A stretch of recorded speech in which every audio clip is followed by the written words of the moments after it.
રામ મંદિરના નિર્માણને સમર્થન આપતા લલિત વસોયાના પોસ્ટર લાગ્યા અંગે વસોયાની પ્રતિક્રિયા આવી સામે।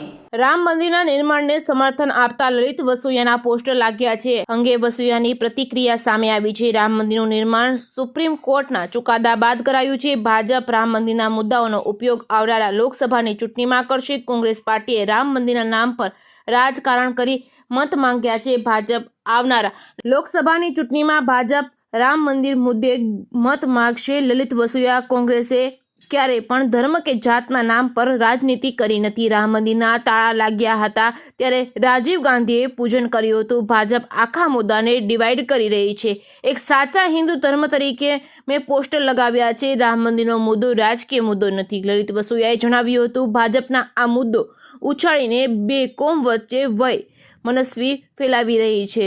રિપોર્ટિંગ બાય મતીન બાપુ સૈયદ ધોરાજી। एक साचा हिंदू तरीके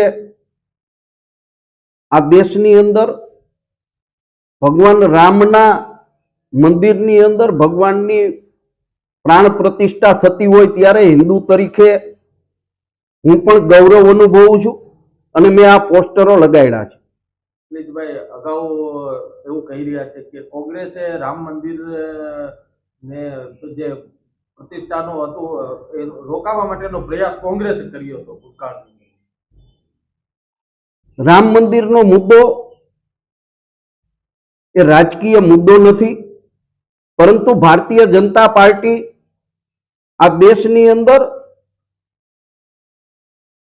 कोम कोम वच्चे वैमनस्य फैलावी અને 2024 લોકસભાની ચૂંટણી જીતવા માટે આ મુદ્દો ઉછાળી રહી છે। આ વિવાદિત જમીન ઉપર ભગવાન રામનું મંદિર બનાવવા માટે યુપીની ભારતીય જનતા પાર્ટીની સરકાર કે કેન્દ્રની ભારતીય જનતા પાર્ટીની સરકારે કંઈ કર્યું નથી। આ દેશના ન્યાયતંત્ર સુપ્રીમ કોર્ટના હુકમના આધાર ઉપર રામ જન્મભૂમિ શિલાન્યાસ સમિતિ દ્વારા આ મંદિરનું નિર્માણ થઈ રહ્યું છે। भारतीय जनता पार्टी तो आ मुद्दा ने हाईजेक कर्यो छे। कांग्रेस पार्टी क्यारे धर्मना नामे राजनीति करवामां मानती नथी। भूतकाळनी अंदर गुजरात प्रदेश कांग्रेसना प्रमुख तरीके सरदार वल्लभभाई पटेले सोमनाथनी अंदर भगवान शिवना मंदिरना निर्माण माटेनो संकल्प कर्यो हतो। अमने एने ए मंदिरनुं निर्माण पण कर्युं परंतु कांग्रेस पार्टीए क्यारेय सोमनाथ मंदिरना नामे मतो माग्या नथी।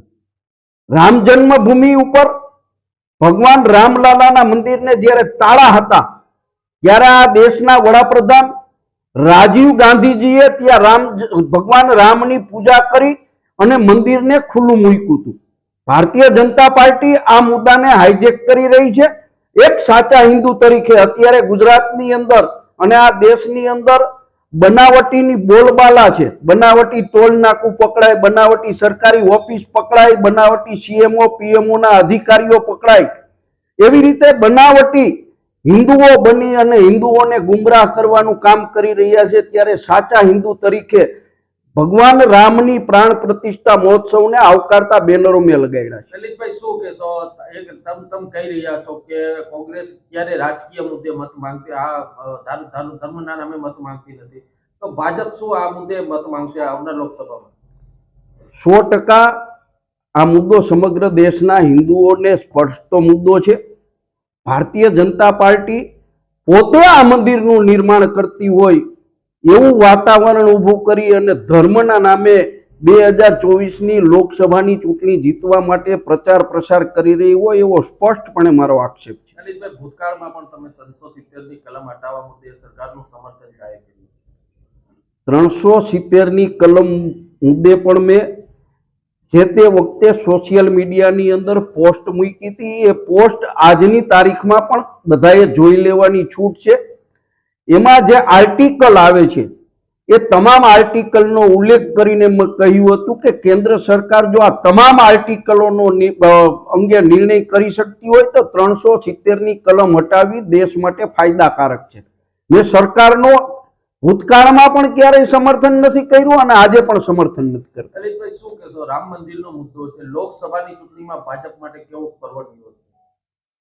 ભારતીય જનતા પાર્ટી આ મુદ્દાને રાજકીય મુદ્દો બનાવવા માટેનો પ્રયત્ન કરી રહી છે, પણ આ દેશના હિન્દુઓ સજાગ છે।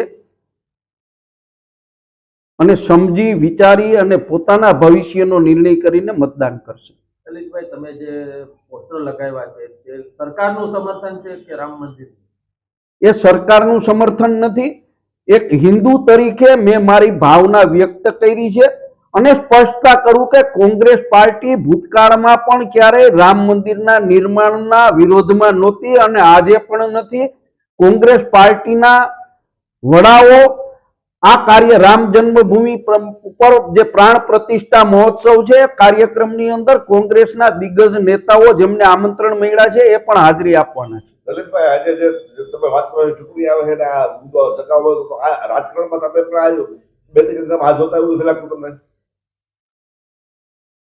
આ મુદ્દે બહુ સ્પષ્ટ સાથે કહું કે ભૂતકાળની અંદર પણ ક્યારેય કોંગ્રેસ પાર્ટીએ ધર્મના નામે મતો માંગ્યા નથી અને આ મુદ્દા ઉપર મારી વાત તો ઠીક છે, પરંતુ કોંગ્રેસ પાર્ટી એની જે વિચારધારા છે એ વિચારધારાના આધાર ઉપર ક્યારેય ધર્મના નામે આ દેશની અંદર રાજનીતિ કરવામાં માનતી નથી.